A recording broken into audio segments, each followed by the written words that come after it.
Hi పిల్లలు, ఈరోజు మీ ముందుకి ఒక మంచి కథతో వచ్చేసాను. ఈరోజు కథ పేరు మొక్కై వంగనిది మానై వంగున. ఒక సామెత అనమాట. ఆ సామెత ఎలా వచ్చింది, ఎందుకు వచ్చింది, ఆ నీతి కథ ఏమిటో చూసేద్దామా? అనగనగనగనగనగా ఒకరోజు ఒక గురువుగారు తన ప్రియమైన శిష్యుడితో దగ్గరలో ఉన్న ఒక అడవికి బయలుదేరి వెళ్ళాడు. నడుస్తూ నడుస్తూ నడుస్తూ ఒక చోట గురువుగారు ఆగిపోవడంతో ఏమైంది అని శిష్యుడు వెనక్కి తిరిగి చూశారు. గురువుగారు దారికి పక్కనే ఉన్న 4 చెట్లను అదే పనిగా చూస్తుండటంతో ఎందుకలా చూస్తున్నారు గురువుగారు అని ప్రశ్నించాడు శిష్యుడు. గురువు వద్ద నుంచి ఎలాంటి సమాధానం రాకపోవడంతో తాను కూడా వాటిని చూసే పనిలో పడ్డాడు శిష్యుడు.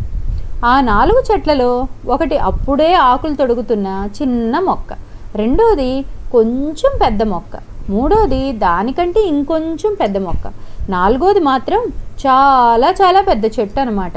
అరే భలే బాగున్నాయి కదూ అని మనసులో అనుకుంటూ వాటి వైపే చూస్తున్నాడు శిష్యుడు.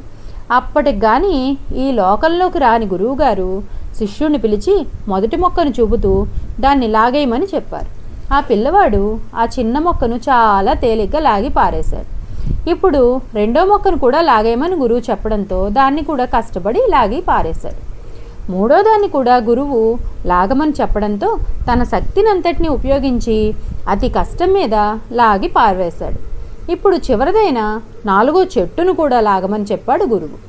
ఆ పిల్లవాడు ఆ చెట్టును చుట్టూ 2 చేతులు వేసి ఎంతగా ప్రయత్నించినా కొంచెం కూడా కదిలించలేకపోయాడు.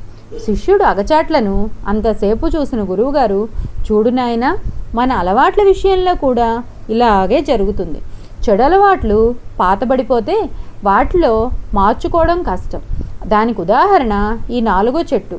మొక్కై వంగనది మానై వంగునా అన్న సామెతకు ఇదే అర్థం నాయనా అని చెప్పారు గురువుగారు.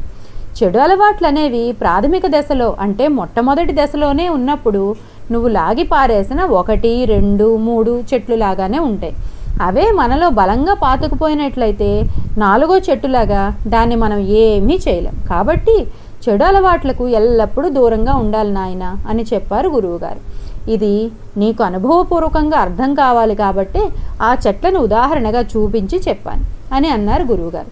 గురువుగారు చెప్పిందంతా శ్రద్ధగా విన్నాడు శిష్యుడు. ఎప్పుడూ కూడా చెడు అలవాట్లకు దూరంగా ఉంటానని ప్రమాణం చేశాడు. కాబట్టి పిల్లలు, ఈ కథ ద్వారా మనం అర్థం చేసుకోవాల్సిన నీతి ఏమిటి?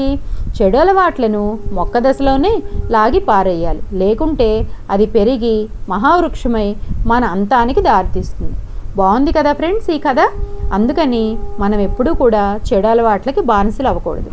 రేపు మరొక మంచి కథతో మీ ముందుకు వస్తాను. లైక్ చేయండి, షేర్ చేయండి, సబ్స్క్రైబ్ చేయండి.